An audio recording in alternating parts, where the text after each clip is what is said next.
Hello students, welcome to Einstein tutorials. 10वीच्या जॉमेट्रीमध्ये sir कुठल्या टाईपचे क्वेश्चन्स येतात, कुठल्या क्वेश्चनवरती आम्ही फोकस करायचा. 15 दिवस राहिले तर आम्हाला भीती वाटते, या 15 दिवसामध्ये मी नक्की काय काय करायचं. हा टॉपिक मला डिफिकल्ट जातो आहे, हा टॉपिक मला इझी वाटतो आहे, मी कशावरती भर देऊ, मी डिफिकल्ट टॉपिक करू का सोपे टॉपिक आधी करू. ह्या सगळ्या क्वेश्चन्सचं सोल्युशन तुम्हाला मी या व्हिडिओमध्ये देणार आहे. व्हिडिओ शेवटपर्यंत बघा. आपल्या चॅनलला सबस्क्राईब केलं नसेल सबस्क्राईब करा, मॅक्झिमम शेअर करा. बघा, कुठलेही टॉपिकचं जेव्हा तुम्ही स्टडी करता, या स्टडी करताना रिव्हिजन प्लॅनचा जो आपला व्हिडिओ तुम्ही बघितला नसेल तर तो एकदा बघा. त्यामध्ये मी सांगितलेलं आहे की रिव्हिजन प्लॅन बनवा, डेली शेड्यूल बनवा आणि त्यानंतर तिसरा पॉईंट काय होता, PYQ सॉल्व करा. PYQ सर कुठे मिळणार? सर आइन्स्टाईन अकॅडमीने तुमच्यासाठी ही PDF बनवलेली आहे. यामध्ये मागच्या 3 वर्षाचे PYQ सगळे टॉपिक वाईज मार्क्स वाईज दिलेले आहेत. ओके, आता यामध्ये तुम्हाला हे लक्षात येतं की प्रत्येक टॉपिकमध्ये कुठल्या टाईपचे क्वेश्चन किती मार्काला येतात आणि मला कशावरती फोकस करायचं आहे, हा पहिला प्रश्न. दुसरा प्रश्न तुमचा हा क्लिअर होतो की सर हे प्रश्न येतात कुठून, मी नक्की अभ्यास करायचा तर कशातून करायचा. तर यासाठी आपण ही PDF आणि आपलं जे काही टेक्स्टबुक आहे, या टेक्स्टबुकची PDF, ओके, बालभारतीचं टेक्स्टबुक आहे, हे टेक्स्टबुकची PDF ही तो ओपन केलेली आहे. आणि काही क्वेश्चन्स तुम्हाला असे दिसतील की ते ॲज इट इज आलेले आहेत. अल्जेब्राचा व्हिडिओ जो आहे आपला तो तुम्ही बघा, त्यामध्ये exactly as it is question काही दिसलेले आहेत. जॉमेट्रीमध्ये बघूयात काय आहे, कुठून क्वेश्चन येत आहेत. सगळ्यात पहिला टॉपिक आपण बघूयात सिमिलॅरिटी. सिमिलॅरिटीमध्ये MCQ तुम्हाला दिसतोय का? MCQ दिसत नाहीये. मग अभ्यास करताना MCQ वरती वेळ घालवायचा का नाही घालवायचा, स्किप करायचे का स्किप नाही करायचे, पण जास्त त्याला फोकस करायचं नाही. कशावर फोकस करायचं, कुठल्या टाईपचे क्वेश्चन येत आहेत बघा. 1 मार्क्ससाठी इन द फॉलोइंग फिगर तुम्हाला काहीतरी फाइंड आउट करायला सांगितलंय सिमिलॅरिटी थेरमने.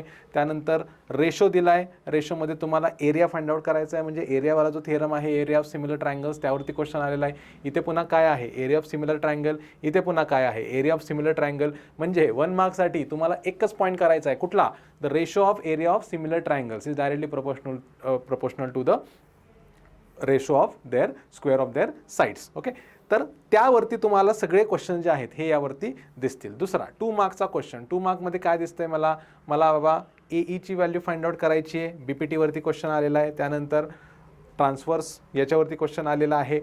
ओके, 3 साईड पॅरल आहे, तुम्हाला काहीतरी या फिगरवरून ही व्हॅल्यू फाइंड आउट करायची आहे. BPTचं ॲप्लिकेशन आहे. ट्रेपेझियम अगेन ट्रान्सफर्सवरती क्वेश्चन आहे. 3 मार्क्ससाठी कुठले क्वेश्चन आहेत, आता या टाईपचे कुठले क्वेश्चन्स आपल्याला इथे दिसत आहेत का हे पाहूयात. बघा, एरिया ऑफ ट्रायंगल हा क्वेश्चन आपल्याला इथे दिसलेला होता पहिल्यांदा. 720 सेम क्वेश्चन टेक्स्टबुकमधला आहे. त्यातला फक्त त्यांनी ABD अपॉन ABC वाला क्वेश्चन विचारला आहे. बाकी अजून 2 ट्रायंगल, टोटल 3 ट्रायंगल आहेत. अजून 2 ट्रायंगलचा रेशो पण त्यामध्ये येऊ शकतो. त्यानंतर रेशो ऑफ ट्रायंगल्स हा बघा, हा क्वेश्चन बघा इथे बघा, इन द फॉलोइंग फिगर काय आहे, ॲज इट इज विचारलेला आहे क्वेश्चन. व्हॅल्यू सुद्धा सेम आहे, डायग्राम सुद्धा सेम आहे, काहीच चेंज यामध्ये आपल्याला दिसणार नाही. पुन्हा एरिया ऑफ ट्रायंगल्सचे, ratio of area of triangles याचे क्वेश्चन आपल्याला इथे काही दिसतील. ओके, आता हा क्वेश्चन इंटरेस्टिंग आहे, हा क्वेश्चन पण सिमिलर आहे, हे आलेले नाही आहेत, म्हणजे यावेळी ते येण्याचे चान्सेस आहेत. 2 मार्क्ससाठीचे क्वेश्चन्स यामध्ये कुठे दिसत आहेत का पाहूयात आपण. ॲज इट इज क्वेश्चन तर येणं अवघड आहे. बघा, आता हा क्वेश्चन आहे, थोड्याशा व्हॅल्यूज चेंज आहेत, किंवा हा क्वेश्चन आहे. ओके, BPTवरतीच आहे, एक्सच्या फॉर्ममध्ये दिलेला आहे, इथे डायरेक्टली व्हॅल्यू दिलेल्या आहेत. इथे बघा, हा क्वेश्चन आहे, in the following figure 3 times BX is equal to XY is equal to 9. आणि तुम्हाला ॲक्टिव्हिटी कंप्लीट करायची आहे. दाखवू कुठे ही ॲक्टिव्हिटी, बघा दिसतीये, सेम ॲक्टिव्हिटी आहे, एक्झॅक्टली कॉपी पेस्ट आहे. कशातून आला आहे क्वेश्चन, तर टेक्स्टबुकमधून आलेला आहे. बघा, अल्जेब्राच्या ऐवजी बऱ्याचशा विद्यार्थ्यांना जॉमेट्री थोडासा आवडत नाही, बोर होतो किंवा किचकट वाटतो. लक्षात घ्या, कुठल्या टाईपचे क्वेश्चन्स आपल्याला करायचे आहेत हे जेव्हा तुम्हाला समजतं तेव्हा तुमचा जो काही अभ्यासाचा आवाका आहे ना, 100 मला क्वेश्चन करायचे आहेत, हा आवाका तुमचा रिड्यूस होऊन 20, 30, 40% वरती येतो. तुम्हाला तेवढ्याच क्वेश्चनवरती फोकस करायचे. तुम्हाला सगळ्या टाईपचे क्वेश्चन करायचे आहेत का, नाही करायचे. यासाठी तुम्हाला हे समजलं पाहिजे की कुठल्या टाईपचे क्वेश्चन्स हे बोर्डाला मॅक्झिमम विचारले जातात. पुढचं बघा, पुन्हा ॲक्टिव्हिटी विचारलेली आहे. इन ट्रायंगल ABC काहीतरी एक डायग्राम दिलेली आहे रेडीमेड. ही डायग्राम इथे कुठे दिसतीये का बघूयात. यामध्ये तर नाही आहे प्रॉब्लेम सेटमध्ये. या टाईपचा दुसरा एक क्वेश्चन आपल्याला प्रॉब्लेम सेटमध्ये दिसेल. बघा, पुन्हा काय आहे, ही ॲक्टिव्हिटी आहे. म्हणजे काय विचारलं गेलं यामध्ये, मोस्टली आपल्याला सिमिलॅरिटीमध्ये काय विचारलं गेलेलं आहे, ॲक्टिव्हिटीज ह्या मॅक्झिमम विचारल्या गेलेल्या आहेत. पुढे ट्रेपेझियम आहे, डायगोनल्स त्याचे काहीतरी दिलेले आहेत आणि तुम्हाला व्हॅल्यूज फाइंड आउट करायच्यात. ओके, एक्झरसाइजमध्ये या टाईपचे क्वेश्चन तुम्हाला दिसून जातील. थिअरम आपण म्हणतो की सिमिलॅरिटीमध्ये सर थिअरम इम्पॉर्टंट आहेत. कुठले थिअरम इम्पॉर्टंट आहेत बघा, 4 नंबरला जो क्वेश्चन आहे, if a line parallel to side of triangle intersect the remaining side in 2 distinct point, the line divide the side in the same proportion. Basic proportionality theorem कधी आला होता? मार्च 24 मध्ये आला होता. त्याच्यानंतर हा क्वेश्चन आपल्याला दिसतोय का कुठे? मार्च 25 झाला, जुलै 25 मध्ये दिसला नाही, मार्च 25 मध्ये दिसला नाही. थिअरम मागच्या 3 वर्षामध्ये एकदाच आलेला आहे. कुठला आलाय तो पण? BPT आलेला आहे. आता तुम्हाला जेव्हा तुमच्या टीचर्सने शिकवलं असेल त्यावेळी तुम्हाला सांगितलं असेल की बाबा हे थिअरम्स आहेत, हे थिअरम इम्पॉर्टंट आहेत. या इम्पॉर्टंट थिअरमपैकी BPT आला होता 2 वर्षापूर्वी, म्हणजे आता 26 आहे ना, 24ला आला होता. आणि त्यानंतर हा आलेला नाही आहे. आपल्याला अँगल बायसेक्टर थिअरम दिसत नाही आहे, आपल्याला कॉन्व्हर्स ऑफ BPT दिसत नाही आहे, बाकी जेवढे काही 3-4 थिअरम्स आहेत त्यापैकी कुठलेच थिअरम दिसत नाही आहेत. माझा अंदाज असा आहे, बघूयात किती खरा ठरतो. अँगल बायसेक्टर थिअरम हा जो आहे सिमिलॅरिटीचा, जो की BPTचाच ॲप्लिकेशन आहे, हा यावर्षी येण्याचे चान्सेस जास्त आहेत. 2026 मध्ये हा येण्याचे चान्सेस जास्त आहेत असं मला वाटते. ओके, हा पण येऊ शकतो कारण हा 24 मध्ये आला होता, मागच्या वर्षी आलेला नव्हता. पण हा तुमचा लिस्ट प्रोबेबल असेल, तो तुमचा हाय प्रोबेबल असेल. त्यानंतर बघा हा क्वेश्चन आहे, हा आय थिंक इथे आहे खाली, नाही ॲक्टिव्हिटी आहे.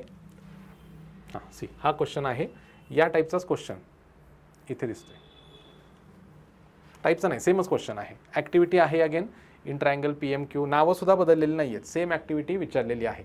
आता लक्षात घ्या या ॲक्टिव्हिटीज बघा, त्यानंतर if a line parallel to the side of triangle intersect remaining side, March 23ला पण BPT चाललेला होता, मार्च 25ला आला नाही, मार्च 26ला येऊ शकतो. पुढे हे झाले 3 मार्कचे, म्हणजे 3 मार्कमध्ये काय येतं हो सिमिलॅरिटीमध्ये? 3 मार्कमध्ये ॲक्टिव्हिटी विचारल्या जात आहेत. ॲक्टिव्हिटीपैकी ज्या ॲक्टिव्हिटी आलेल्या आहेत या परत करत बसायच्या का? नाही करायच्या. कुठल्या ॲक्टिव्हिटी रिपीट झाल्यात का? नाही झालेल्या. मग ॲक्टिव्हिटी कुठल्या येतील? याच्या व्यतिरिक्त ज्या ॲक्टिव्हिटी आता अवेलेबल आहेत, ज्या विचारल्या गेलेल्या नाही आहेत, या ॲक्टिव्हिटी येऊ शकतात. ही ॲक्टिव्हिटी ऑलरेडी आलेली आहे. आता हा क्वेश्चन आहे, हा अजून आला नव्हता. त्यानंतर वरती आपल्या एक्झरसाइजेसमध्ये किंवा सॉल्ड ॲक्टिव्हिटीजमध्ये काही ॲक्टिव्हिटीज आहेत ज्या अजून आलेल्या नसतील तर त्या येण्याचे चान्सेस जास्त आहेत. त्यावरती आपल्याला जास्त फोकस करायचा आहे. त्यानंतर थिअरममध्ये BPT 2 वेळा येऊन गेलेला आहे 3 वर्षात. अँगल बायसेक्टर एकदा पण आलेलं नाही आहे. मग काय विचारू शकतात? अँगल बायसेक्टर विचारू शकतात 3 मार्कांसाठी. 4 मार्कच्या क्वेश्चनमध्ये बघा, हा टेक्स्टबुकमधलाच एक्झरसाइजमधला क्वेश्चन आहे. तुम्हाला एरियाचा रेशो हा यामध्ये विचारलेला आहे. यामध्ये ट्रॅपेझियम आणि ट्रायंगल या हे दोन्ही दिलेले आहेत आणि या दोन्हीच्या एरिया तुम्हाला फाइंड आउट करायचा असतो. बघा, एरिया ऑफ सिमिलर ट्रायंगल्स हा एक आहे थिअरम, हा देखील अजूनपर्यंत विचारला नाही, पण त्यावरती मोस्टली काय विचारले जात आहेत? त्यावरती क्वेश्चन्स हे जास्तीत जास्त विचारले जात आहेत. बघा, जे area of ratio of similar ट्रायंगलचे होते ते क्वेश्चन आपल्याला इथे सुद्धा दिसतील. MN फाइंड आउट करायचा आहे, किंवा हा जो आहे बघा, आता हे ट्रायंगल ABC आर इक्विलॅटरल, त्याचा रेशो विचारलेला आहे, हा क्वेश्चन आहे. म्हणजे ह्या टाईपचे क्वेश्चन तुम्हाला कुठे दिसत आहेत? टेक्स्टबुकमध्येच या टाईपचे क्वेश्चन्स तुम्हाला पाहायला मिळतील. ओके, हा तुमचा थिअरम. यानंतर next, in PQR bisectors of Q and R R intersect so and so, PQ plus PR upon QR is equal to PX plus XY. Okay, prove दॅटसाठी एक काहीतरी क्वेश्चन आलेला आहे. त्यानंतर खाली पण एक शो दॅटचा क्वेश्चन आलेला आहे. म्हणजे आपल्याला जे क्वेश्चन सिमिलॅरिटीवरती 4 मार्क्ससाठी विचारले जात आहेत, हे क्वेश्चन कुठल्या टाईपचे आहेत? हे क्वेश्चन आहेत प्रूव्ह दॅट टाईपचे. काहीतरी प्रूव्ह करायला तुम्हाला विचारतात. मग प्रूव्ह दॅटचे अजून क्वेश्चन्स बघा कुठे आहेत, आणि त्या टाईपचे क्वेश्चन्स येण्याचे चान्सेस आता काय असतील? जास्त असतील. ओके, म्हणजे सिमिलॅरिटीमध्ये, टू समराईज, सिमिलॅरिटीमध्ये आपल्याला MCQ एक पण विचारला नाही. 1 मार्क क्वेश्चन सिंपल आलेले आहेत, टेक्स्टबुकमधलेच आलेले आहेत. 2 मार्क क्वेश्चन किंवा 3 मार्क क्वेश्चनमध्ये ॲक्टिव्हिटी आलेल्या आहेत, थिअरम आलेला आहे फक्त BPT आतापर्यंत. सिमिलर ट्रायंगलचा एरिया किंवा अँगल बायसेक्टर हे 2 थिअरम अजून आलेले नाही आहेत. त्यानंतर 4 मार्क्ससाठी प्रूव्ह दॅटवाले काही क्वेश्चन आलेले होते मागं, आणि आता 25ला हा एक तसा कंपॅरेटिव्हली सिंपल क्वेश्चन आहे.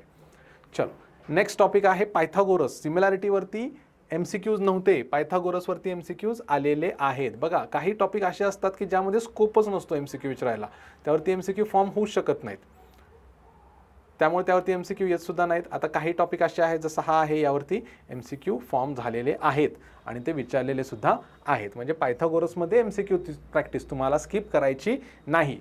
कुठून करणार? प्रॉब्लेम सेटमधून करणार. बघा, which of the following is a Pythagorean triplet. Pythagorean triplet दिसतंय का? बघा, which of the given is the Pythagorean triplet out of following which is the Pythagorean triplet. पहिलाच क्वेश्चन जो आहे हा ॲज इट इज रिपीट झालाय. मार्च 25ला ज्यांनी paper दिला आहे ना, त्यांना लॉटरी लागली आहे, ज्यांनी टेक्स्टबुक पूर्ण सॉल्व केलेलं होतं. ॲज इट इज क्वेश्चन आपल्याला दिसतील विचारले गेलेले आहेत. पुन्हा सेकंड क्वेश्चन आहे तो इथला थर्ड क्वेश्चन आहे, ॲज इट इज विचारलाय. If ABC are sides of triangle, 4 नंबरचा क्वेश्चन हा विचारलेला आहे. कुठला राहिला आहे? सेकंड क्वेश्चन विचारलाय का? अजून नाही विचारला. 5th question, 6th question, 7th question, 8th question विचारलाय का? नाही विचारलेला. म्हणजे हाय प्रायोरिटी क्वेश्चन्स कुठले झाले? हे 4 क्वेश्चन झाले आपले हाय प्रायोरिटी क्वेश्चन्स. त्यानंतर 1 मार्क्ससाठी काय विचारले? 1 मार्क्ससाठी तुम्हाला एक डायग्राम दिलेली आहे आणि काहीतरी व्हॅल्यू तुम्हाला फाइंड आउट करायची आहे. सिंपल क्वेश्चन्स आहेत. 2 मार्क्ससाठी एकदाच क्वेश्चन आला होता, खूप आधी आलेला आहे 23मध्ये, त्यामुळे हे काय जास्त येण्याचे चान्सेस नाही आहेत. 3 मार्क्ससाठी तुम्हाला काय विचारतात बघा, इथे ॲक्टिव्हिटी आलेली आहे एकदा अपोलोनियस थिअरमवरती. Complete the following activity to prove that sum of squares. हे गिवन डेटा आहे आणि हे सगळ्या ज्या गोष्टी आहेत ह्या आपण यामध्ये लिहिलेल्या आहेत. पुन्हा हा क्वेश्चन आहे अपोलोनियस थिअरम. बघा, क्वेश्चन नंबर 6 इथला जो आहे हा सिमिलर आहे त्यासारखाच. PM इज द मीडियन, इथं म्हणले AP is the median. Values change केलेल्या आहेत. सेम क्वेश्चन तुम्हाला विचारला गेलेला आहे. Prove that in right angle triangle the square of hypotenuse is equal to the sum of square of both. Pythagoras theorem तुम्हाला विचारला होता थिअरममध्ये. कधी विचारला होता? 23मध्ये विचारलेला होता. त्यानंतर हा थिअरम आलाय का? तर नाही आलेला. ट्रायंगल ABC मध्ये segment AP is the median. Okay, 260 हा सिमिलर क्वेश्चन आहे जो आपल्याला इथे दिसतोय. ओके, क्वेश्चन नंबर 6 जो आहे हाच 2 वेळा विचारलाय. मग ऑलरेडी 2 वेळा आलाय, मग या क्वेश्चनवरती वेळ घालवणार का तुम्ही? आता नाही घालवायचा. कशावरती प्रॅक्टिस करायची? हा क्वेश्चन अजून आलेला नाहीये, हा क्वेश्चन अजून आलेला नाहीये. ओके, त्यानंतर यातले काही क्वेश्चन जे सिंपल आहेत, जे अजून फॉर एक्झाम्पल हा क्वेश्चन आहे प्रूव्ह दॅटचाच आहे, यामध्ये प्रूव्ह दॅटवालेच क्वेश्चन येत आहेत आणि हा क्वेश्चन जर विचारलेला नाहीये तर हे क्वेश्चन येण्याचे चान्सेस जास्त आहेत. असे तुम्ही टिकमार्क करून किती क्वेश्चन निघतील जास्तीत जास्त एखाद्या टॉपिकमध्ये? माझ्या अंदाजाने 15 ते 20 क्वेश्चन असे निघतील 3 मार्क्ससाठी, 4 मार्क्ससाठीचे, ज्याच्या बाहेर क्वेश्चन्स येऊ शकत नाहीत. 1 मार्क 2 मार्कचे सिंपल असतात, ते तुम्ही असेही करू शकता. ओके, हे झालं पायथागोरस थिअरम. पुढे सर्कल. मोठा टॉपिक आहे, लेंग्दी टॉपिक आहे. यामध्ये सुद्धा काय विचारलं गेलेलं आहे? यामध्ये MCQs आलेले आहेत. चलो आपण जाऊयात आता प्रॉब्लेम सेटवरती. सर्कलमध्ये जेवढे थिअरम्स आहेत ना, हे सगळ्याच्यात सगळे थिअरम करायची गरज नसते. तुम्हाला सांगतो मी थिअरम पण कुठले करायचे.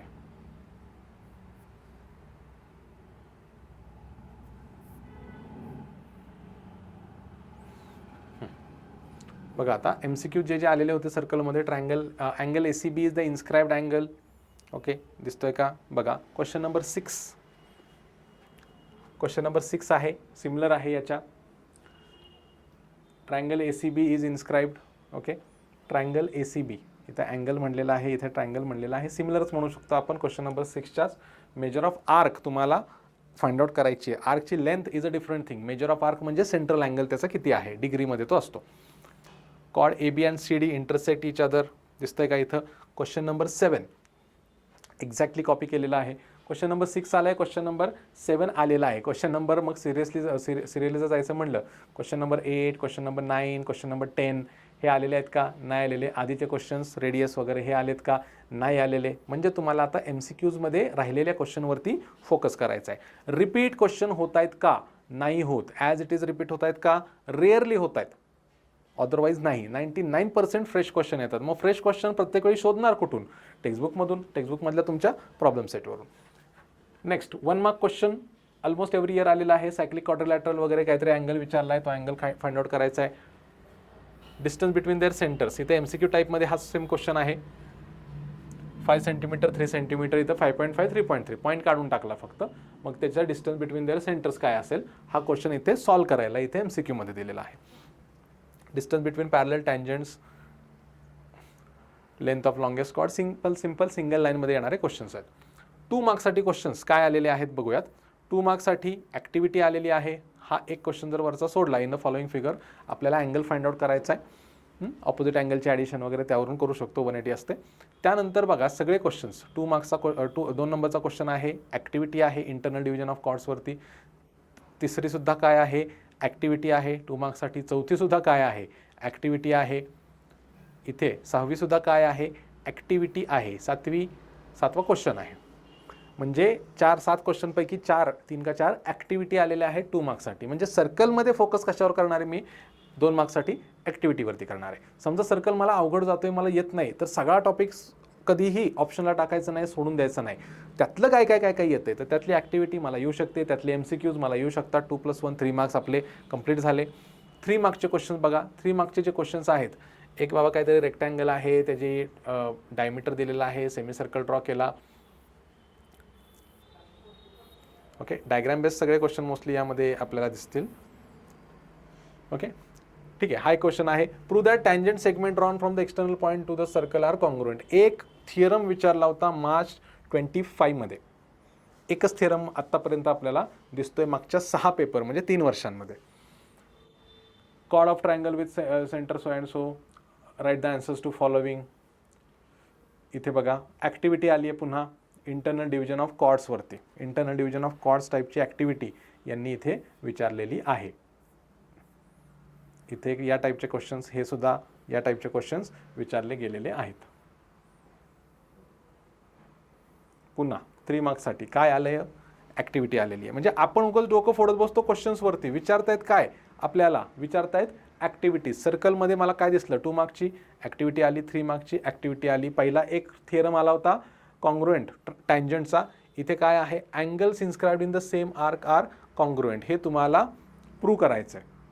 ओके, हा एक तुम्हाला प्रूव्ह दॅटचा क्वेश्चन, थिअरम किंवा प्रूव्ह दॅटवाला म्हणू शकतो. आणि एक लास्ट क्वेश्चन दिसतोय आपल्याला, circle touches point so and so. तुम्हाला perimeter, half of the perimeter is equal to AM, हे प्रूव्ह करायचं आहे. मार्च 23 मध्ये आलेला क्वेश्चन होता.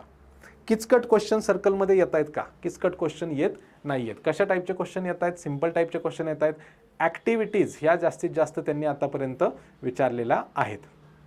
ओके, आता यामध्ये समजा हा क्वेश्चन आहे, हे क्वेश्चन्स आहेत, यावरती येऊ शकतात, पण जास्त फोकस करायची माझ्या मते गरज नाही आहे. थिअरमचं आपण बोलत होतो बाबा, कुठले कुठले थिअरम्स या टॉपिकमध्ये आहेत आणि त्यातले बाबा काय काय करायचे, हे आपण एक ॲनालिसिस मी तुम्हाला सांगतो. कशाला फोकस करायचं, कुठल्या थिअरमला जास्त फोकस करायचं नाही. टेक्स्टबुक ओपन करा. टेक्स्टबुकमध्ये मी सांगतोय हे या गोष्टी ज्या आहेत याच्यावरती थोडासा भर द्या. बघा, पहिला थिअरम आहे tangent at any point is perpendicular to radius. हा कधीच येत नाही. यामध्ये ॲज सच प्रूव्ह करण्यासारखं काही नाही आहे, कारण यामध्ये आपण डिसॲग्रीमेंट मेथडने हे सॉल्व्ह केलेलं आहे. त्यामुळे हा शक्यतो विचारला जात नाही. Okay, a line perpendicular to the radius at the point. बघा, आता थिअरम जर त्यांना 3 मार्काचा विचारला, 3 मार्क इतकं या थिअरममध्ये काही नाही आहे. ओके, या थिअरमला आपण आता असं करूयात, स्टार मेथड थोडीशी यूज करूयात. 1 स्टार 2 स्टार आणि 3 स्टार. मग आता हा जो थिअरम आहे, या थिअरमला मी जास्तीत जास्त किती देईन? तर यामध्ये जास्तीत जास्त 1 स्टार देईन या थिअरमला. म्हणजे हा थिअरम करायचा पण लीस्ट प्रायोरिटीचा हा थिअरम असणार आहे. हा थिअरम ऑलरेडी आलेला आहे, मग या थिअरमला जास्तीत जास्त आपण 2 स्टार देऊ शकतो. 2 स्टार आहे, हा रिपीट होऊ शकतो, नो प्रॉब्लेम, बट जास्त तेवढी पण त्याची प्रोबॅबिलिटी नाही आहे.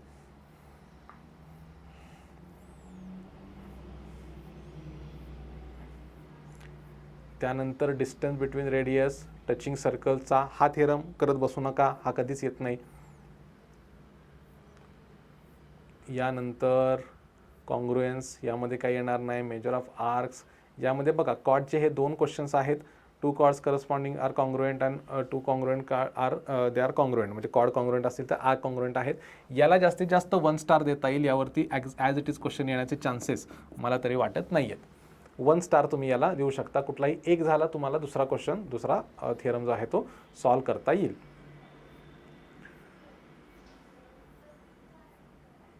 यानंतर इन्स्क्राइब्ड अँगलचे थिअरम्स. इन्स्क्राइब्ड अँगलसाठीचा थिअरम, हा थिअरम मोस्ट इम्पॉर्टंट आहे. मोस्ट इम्पॉर्टंट आहे. 3 मार्क्ससाठी हा क्वेश्चन येऊ शकतो. Inscribed angle theorem, measure of inscribed angle is half of the arc. यामध्ये आपल्याला केसेस पण असतात 2-3, ह्या पण आपण लिहू शकता. ओके, आणि इथपर्यंत हे मिनिमम तर तुम्हाला एवढं तरी लिहावं लागतं सोल्युशन.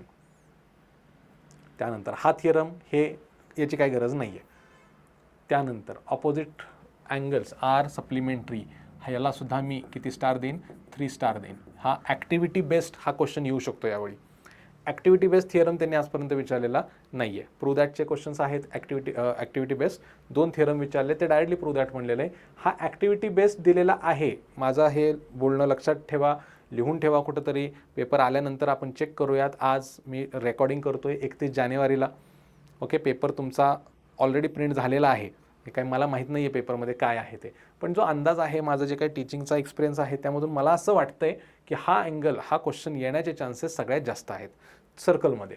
बघूयात माझा अंदाज किती खरा ठरतो. यानंतर याचा कॉन्व्हर्स शक्यतो करत बसू नका, कॉन्व्हर्सवरती क्वेश्चन येत नाहीत. ठीक आहे, म्हणजे आतापर्यंत आपण फक्त 3 थिअरम असे आहेत की ज्याला प्रायोरिटी दिलेली आहे. सायक्लिक क्वाड्रिलॅटरल आहे, इन्स्क्राइब्ड अँगल हे 2 आहेत, आणि वरचा जो होता तो सिंगल स्टारवाला तो एक. यानंतर tangent and secant theorem. Tangent secant थिअरममध्ये जास्त जायची गरज नाही आहे, किचकट आहे थोडासा, त्यामुळे हा पण येण्याचे चान्सेस कमी आहेत. 1 स्टार आपण याला देऊ शकता. Theorem of internal division of chords हा सुद्धा आजपर्यंत आलेला नाही आहे. याच्या बेस्ट ॲक्टिव्हिटी आलेली आहे, पण हा आलेला नाही आहे. याला मी 2 स्टार देतो. इंटरनल डिव्हिजन म्हणजे 3 स्टारवाले सगळ्यात पहिले करायचे, 2 स्टारवाले नंतर करायचे. इंटरनल डिव्हिजन आणि याच्यानंतर एक्सटर्नल डिव्हिजन. बघा, ॲक्टिव्हिटी बेस्ड आहे, हा सुद्धा मी 3 स्टार याला देतो एक्सटर्नल डिव्हिजनला, कारण हा ॲक्टिव्हिटी बेस्ड आहे. इंटरनल ॲक्टिव्हिटी बेस्ड नाही दिलेला. ओके, त्यानंतर म्हणजे सायक्लिक झाला 3 स्टार आणि इंटरनल डिव्हिजन ऑफ कॉर्ड झाला 3 स्टार. त्यानंतर हा थिअरम, याला सुद्धा मी 3 स्टार देईन. म्हणजे आपण आतापर्यंत किती थिअरम काढले हो? फक्त 5 थिअरम काढले. 5 थिअरमपैकी 3 स्टारवाले 3 थिअरम होते, 2 स्टारवाला 1 होता आणि 1 स्टारवाला 1 थिअरम होता. एवढेच थिअरम करा. याच्या व्यतिरिक्त जर आला चुकून एखादा तर तो एनिवे त्याला आपल्याला ऑप्शन्स मिळतात, आणि ऑप्शन्समध्ये आपण मग तो स्किप करू शकता किंवा लिहू सुद्धा शकता. या सिक्वेन्सने तुम्हाला थिअरम्स जे आहेत ते सर्कलचे करायचे आहेत. जास्त टेन्शन घ्यायचं नाही. पुढे कुठे आलो आपण? हां, हे झालं सर्कल. सर्कलनंतर geometric construction. यात काय पाहायची गरज नाही आहे, आपण तरीसुद्धा पाहूयात जॉमेट्रिक कन्स्ट्रक्शनमध्ये यांनी काय दिलेलं आहे, कुठल्या टाईपचे क्वेश्चन्स आहेत. बघा, 3 मार्क आणि 4 मार्क दोनच टाईपचे क्वेश्चन येतात. 3 मार्कसाठी तुम्हाला एक तर टँजंटमधले पण क्वेश्चन येत आहेत किंवा सिमिलर ट्रायंगलचे पण क्वेश्चन्स येत आहेत. 4 मार्कसाठी बघूयात आपण 1 मिनिट. क्वेश्चन्स प्रॉब्लेम सेटमधून येऊ शकतात किंवा एक्झरसाइजमधून येऊ शकतात. बघूयात. MCQ यावरती येत नाहीत, MCQ करत बसू नका. 1 मार्क 2 मार्क काही क्वेश्चन नाही आहे. डायरेक्टली 3 मार्कमध्ये सर्कलचे रेडियस काढायची आहे, टँजंट ड्रॉ करायची आहे. टँजंट ड्रॉ करण्यासाठी आपल्याला माहिती आहे 3 मेथडचे क्वेश्चन येतात. हे सिम्पल आहे. यामध्ये from a distance of 7.3 centimetre from the centre, म्हणजे 2 टँजंट एक्सटर्नल पॉईंटवरून ड्रॉ करायच्यात. सिंगल टँजंट आपण सर्कलवरून ड्रॉ करतो. आणि तिसरा असतो विदाऊट युझिंग सेंटर. आपण कॉर्डला जी ड्रॉ करतो 6.6 सेंटीमीटरची कॉर्ड करून, या टाईपचा क्वेश्चन हा पण तुम्हाला विचारला जाऊ शकतो. सिमिलर ट्रायंगलमध्ये 2 टाईपचे क्वेश्चन्स आहेत. यामध्ये आता सिमिलरचे जर आपण बघितले, triangle ABC similar to LMN, काही व्हॅल्यू दिलेले आहेत. ओके, त्याच टाईपचे क्वेश्चन तुम्हाला इथे दिसतील. अँगल किंवा एखादी 2-3 साईड दिलेले असतात आणि त्यावरून तुम्हाला फाइंड आउट करायचा असतो. ठीक आहे, मोस्टली एक्झरसाइजमधले क्वेश्चन्स यामध्ये दिसत आहेत. सिमिलर ट्रायंगलमध्ये 2 टाईपचे क्वेश्चन्स विचारले जातात. एक टाईप असतो ज्यामध्ये व्हॅल्यू जी असते एखादी ती कॉमन असते. जसं फॉर एक्झाम्पल इथे आहे AMT AHE, A is common. इथे आहे SHR SUV, S is common. हे ट्रायंगल आपल्याला एकाच ट्रायंगलमध्ये एकाच्या आत एक हे ड्रॉ करायचे असतात. आणि इन केस जर तिन्हीच्या तिन्ही पॉईंट्स वेगवेगळे असतील, त्या केसमध्ये आपण कॅल्क्युलेशनने ड्रॉ करतो. हा टॉपिक एक असा आहे, हा टॉपिक आपल्याला चांगले मार्क्स देतो. या टॉपिकमध्ये आपल्याला कॅल्क्युलेशन्स नाही आहेत, या टॉपिकमध्ये आपल्याला कुठले फॉर्म्युलेज लक्षात ठेवायचे नाही आहेत, लेंग्दी नाही आहे. शॉर्ट अँड स्वीटमध्ये तुम्हाला 3 आणि 4 मार्क्स मिळून जातात. तर 2 क्वेश्चन तुम्हाला नॉर्मली विचारले जातील. एक 3 मार्क्ससाठी असेल, एक 4 मार्क्ससाठी असेल. पुढे कोऑर्डिनेट जॉमेट्री ऑब्जेक्टिव्हसाठी सगळ्यात जास्त फेवरेट टॉपिक आहे बोर्डाचा. यावरती MCQs 1 मार्क क्वेश्चन्स वगैरे वगैरे जास्त विचारले जातात. मग आता यामध्ये कशावरती क्वेश्चन आलेले आहेत ते आपण पाहूयात. MCQs कडे सुरुवातीला जाऊ.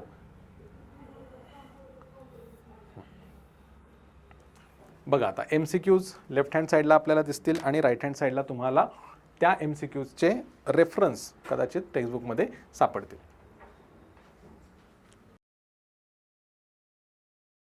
कॉर्डिनेट जॉमेट्री टॉपिकचा जर विचार केला तर त्यामध्ये बघा MCQs विचारले जात आहेत, ऑब्जेक्टिव्ह क्वेश्चन विचारले जात आहेत. ऑब्जेक्टिव्हसाठी जसं मी सांगितलं फेवरेट टॉपिक आहे हा. यामध्ये distance of the point so and so from the origin 3,4 दिला, इथं -3,4 थोडंसं त्यामध्ये चेंज फक्त होणार आहे. स्लोप ऑफ एक्स ॲक्सिस आपल्याला माहिती आहे 0 असतो, slope of Y axis infinite असतो. तो एक क्वेश्चन आलेला आहे. Line makes an angle of 30 degree. Okay, line makes an angle of 30 degree 4 नंबरचा क्वेश्चन ॲज इट इज आला आहे. कॉर्डिनेट ऑफ द ओरिजिन काय आहे 0, 0 आहेत. 1 मार्कचे क्वेश्चन आहेत. 1 मार्कच्या क्वेश्चनमध्ये angle made by the line आहे, find the coordinates of mid point, find the distance between the point. Mid point formula आणि डिस्टन्स फॉर्म्युला या दोन्हीवरती क्वेश्चन्स मॅक्झिमम विचारलेले आहेत. 2 मार्कमध्ये पण बघा, 2 मार्कमध्ये verify whether the points are collinear. कोलिनियरिटीचे क्वेश्चन्स तुम्हाला इथे दिसून जातील. त्यानंतर mid point formula, slope formula यावरती क्वेश्चन्स आलेले आहेत. Show that this points are vertices of a parallelogram. खाली 11 नंबरला आय थिंक हा क्वेश्चन आहे. Yes, show that the points are vertices of parallelogram. As it is question काय आहे विचारला गेलेला आहे. Find the coordinates of point P where P is the mid point. पुन्हा कशावरती क्वेश्चन आला, मिड पॉईंटवर आला. एक आपल्याला मिड पॉईंट थेरमवरती ॲक्टिव्हिटी आलेली आहे. म्हणजे आपल्याला काय दिसतं यामध्ये, मिड पॉईंट फॉर्म्युलावरती कॉर्डिनेट जॉमेट्रीमध्ये भर आहे, त्यावरती क्वेश्चन्स मॅक्झिमम आलेले आहेत. पुढे ट्रिग्नोमेट्री टॉपिक आहे. ट्रिग्नोमेट्री टॉपिकमध्ये सुद्धा ऑब्जेक्टिव्ह आणि प्रूव्ह दॅट काइंडचे क्वेश्चन जास्त येतात. ॲप्लिकेशन बेस्ड क्वेश्चन्स विचारले जातात. यामध्ये बघा पहिलाच MCQ आहे, ॲज इट इज विचारलेला आहे मार्च 24 मध्ये. त्यानंतर MCQ जास्त विचारलेले नाही आहेत, म्हणजे MCQ वरती जास्त त्यात फोकस करायची गरज नाही आहे. 1 मार्कचा पण एकच क्वेश्चन आलेला होता. 2 मार्कसाठी ॲक्टिव्हिटी आहे, पहिली आयडेंटिटी विचारलेली आहे ॲक्टिव्हिटीमध्ये. इथे जर पहिली आयडेंटिटी विचारली आहे तर ऑब्व्हियसली दुसरी आयडेंटिटी, तिसरी आयडेंटिटी सुद्धा विचारली जाऊ शकते. त्यानंतर पुढं काय दिसतंय आपल्याला, एक objective question application based question आहे, तो पण ॲक्टिव्हिटी फॉर्ममध्येच दिलेला आहे. Okay, sine theta is equal to 11/61 इथे दिसेल तुम्हाला 2 नंबरला क्वेश्चन हा विचारलेला आहे. कदाचित यावेळी 3 नंबरचा किंवा 4 नंबरचा क्वेश्चन येऊ शकतो. फाइंड द लेंथ ऑफ हायपोटेन्युअस, ह्याची पण ॲक्टिव्हिटी आपल्याला विचारलेली आहे. 3 वेळा ही ॲक्टिव्हिटी आली आहे. ओके, सगळ्यात इम्पॉर्टंट क्वेश्चन हा आपण म्हणू शकतो, कारण 3 वेळा ऑलरेडी विचारलेला आहे. काय सांगावं, चौथ्यांदा पण विचारला जाऊ शकतो. ह्याचा एक प्रॉपर सोल्युशन करून ठेवा. त्यानंतर person is standing in the distance of so and so, त्या टेम्पलमध्ये ॲप्लिकेशन बेस्ड क्वेश्चन आता सुरू झाले. 3 मार्क्ससाठीचे असतील किंवा 4 मार्क्ससाठीचा एक क्वेश्चन असेल. हे कुठल्या टाईपचे आहे, तो ॲप्लिकेशन बेस्ड क्वेश्चन थोडेसे आहेत. यामधले ॲप्लिकेशन बेस्ड किंवा प्रूव्ह दॅटचे जे क्वेश्चन्स आहेत हे आपण त्याची प्रॅक्टिस थोडीफार केली पाहिजे. इथे बघा, इथे आता डिस्टन्स आहे, त्याला काहीतरी त्यांनी नाव दिलं आहे, अँगल दिलेला आहे, हाईट दिलेली आहे आणि तुम्हाला काहीतरी फाइंड आउट करायचं आहे. त्यानंतर अँगल ऑफ डिप्रेशन आहे 30 डिग्री. इथे बघा, इथे एक क्वेश्चन आहे 30 डिग्री अँगल ऑफ डिप्रेशन आहे, हाईट काहीतरी वेगळी दिलेली आहे.